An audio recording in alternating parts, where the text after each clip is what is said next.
Hello everyone and welcome back to Let's Play Hearts of Iron for the Great War with me, of Mega and Sweden.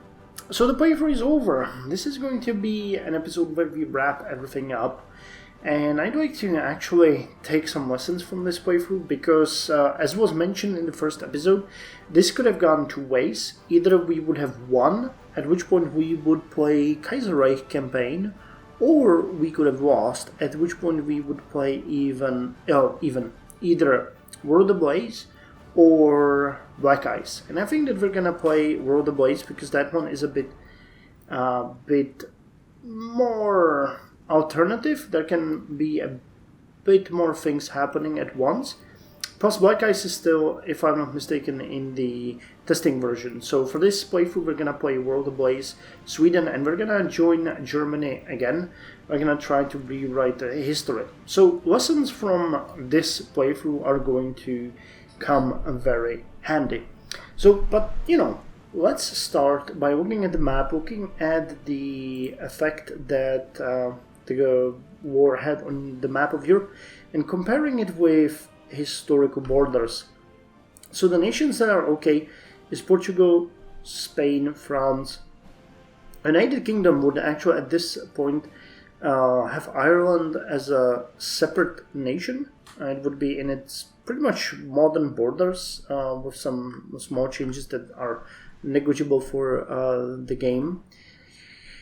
Then we have Netherlands, Belgium, that's fine. The border here is also fine. But what is not fine is Germany. Germany, for some reason, lost Bavaria, which is kind of interesting to see. Bavaria is now a democratic nation, so is Germany. But Germany has a bigger... I think they have a bigger territory than they had historically. They lost Bavaria, so they lost quite a lot, but this is where Poland would be, and parts of these places, especially Danzig, this would be Poland, and Poland has been reduced to just this little sliver here that I noticed is being supervised by the United Kingdom. So this is a fairly weird thing to see, and I'm not entirely sure how to interpret that. This is all messed up. It started going off the rails when Ottomans got knocked out earlier, but this really is weird. Same with Austria.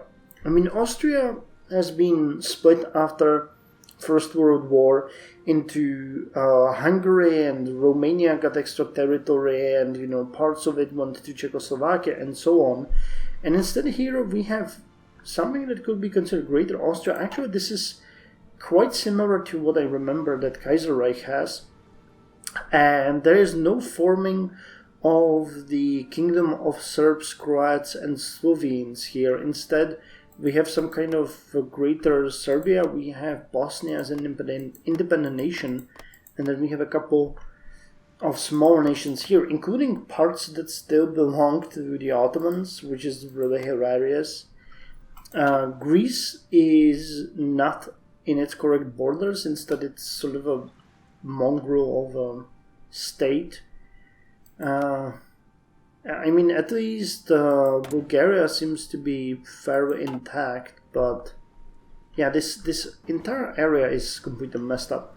But what I find the most laughable is having the Ottomans change into a nation called liberalism. I just don't know how to interpret that. I don't know what went completely wrong with the scripting, but it just did, so that's kind of awesome. And of course Russia in 1920s wasn't this big. Before it turned into the Soviet Union, it lost many of these territories, and Belarus and the Baltic States were released, and even Ukraine was released at that point. So this is just completely wrong. But it's interesting. It's interesting how it can go completely off the rails when small things change. Now, I wonder, who is leading Czechoslovakia? That's correct. That is correct. It's being supervised by France. Interesting. Well, Finland is also not independent, so that is something different. at least worth mentioning. So that's how the map has been redrawn. What about Sweden? I mean, we are... Oh, we're also a supervised state. That's interesting. By whom? Who is supervising us? Game? By France. Okay, that's interesting. So France is our supervising state. Well, now let's look at Sweden and let's look at the war. I think our economy was doing sort of okay. The game did a pretty good... I think the game has done a pretty good job of modeling how the Swedish army could grow, how it would be modeled if it joined the war. And I really like the fact that we were able to get all the way to the borders where we pretty much stopped. And we were able to hold off the Russians for quite some time. I mean, if they really pushed for a greater offensive, we would collapse. But I was prepared to retreat to the chokeholds here around Petrograd. We would be able to hold these pretty much indefinitely, I think. The situation here would be much worse, but if we, retreated all of those units from here, how many divisions was that? It's 24, right? Oh, okay, so... Wait, what? Where are our... Oh, we lost all of our armies. Ah, that's probably part of the piece. Yeah, okay, so we no longer have the armies available. I thought they were still here, but no. So I remember that we had like 24 divisions here, so if those were separated into 3 major groups of the 14 divisions that were here, we would have roughly 14 divisions to hold, I don't know, what would it be, 2, then probably like 5 here and 3 here, so we would have 4 divisions fully entrenched, plus the artillery divisions. That would have been fine. And what I kind of find interesting was that we never really had a problem with equipment. I was probably a bit too afraid of going overboard and playing with it, and I could have been a bit more bold, which is something that I need to remember. On the other hand, we need to be careful to not overdo it. The biggest bottleneck was infantry. Sorry, not infantry, but manpower, actually. And the equipment was kind of fine. So, yeah. Interestingly as well, we didn't really suffer throughout the war from the manpower itself. But if you look at it from the standpoint of game mechanics, it was political power that broke our back. Because, yeah, at this point, we could have gained... more units, we could have mobilized more and got all adult serve, for example, but the fact that we fell so much into, I don't want to say depth, into minus with political power, and that our stability was so low, that was really the defining features of the war for us. We just couldn't do anything. In the end, we were just locked in place, and there wasn't anything that we could do, which in effect, that affected manpower, that affected, the resistance and everything. But it's kind of interesting. So political power is going to be something that I will focus way more on in the next playthrough and make sure that we are secure there, as well as stability, because the mouse is basically, you know what, it wasn't even a political power, it was basically stability that broke us through the mechanic and by affecting political power. So that was kind of interesting to see. As far as performance goes, I really like the artillery division. The way we designed them, they were amazing, and they really were the fist that we used to push the borders. And one of the mistakes that I've done is that I didn't focus, and again that goes back to the equipment, I didn't focus on tanks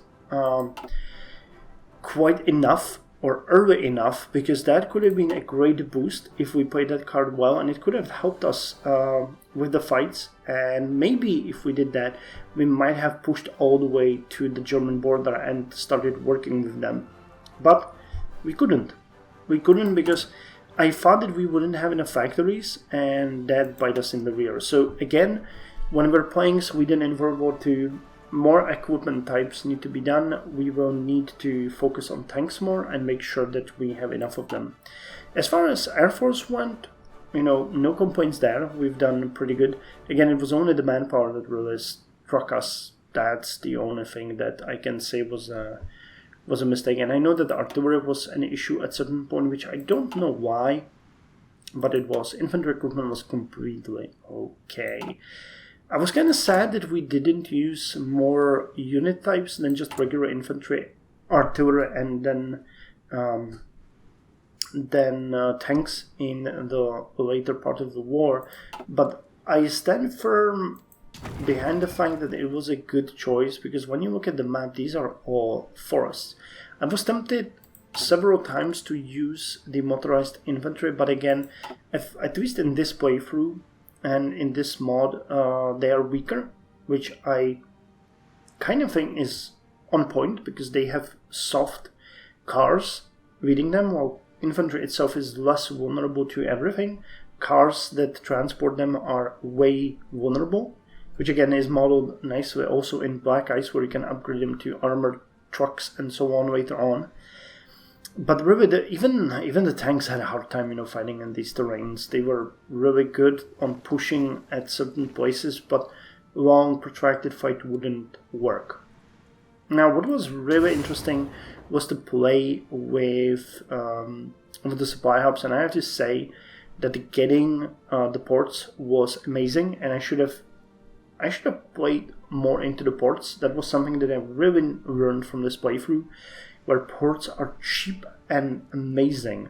So the moment we are going to fight Russia again, we're just going to creep around the border and try to get the ports done and strike where we can. Again, it was a logistical nightmare in these areas. It is. I mean, it's just Russia. I don't know what else to say. I don't know what it's going to be like in the next playthrough 20 years from now, in game time, I mean.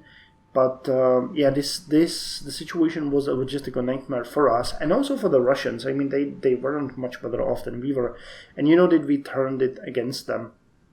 So being able to build the supply hubs is going to be very important for us, and we'll need to dedicate a lot of factories to that. So I think that we will focus more on the military build-up in the beginning and try to make sure that at the point where we enter the war, we can fully focus on constructing railways and supply hubs.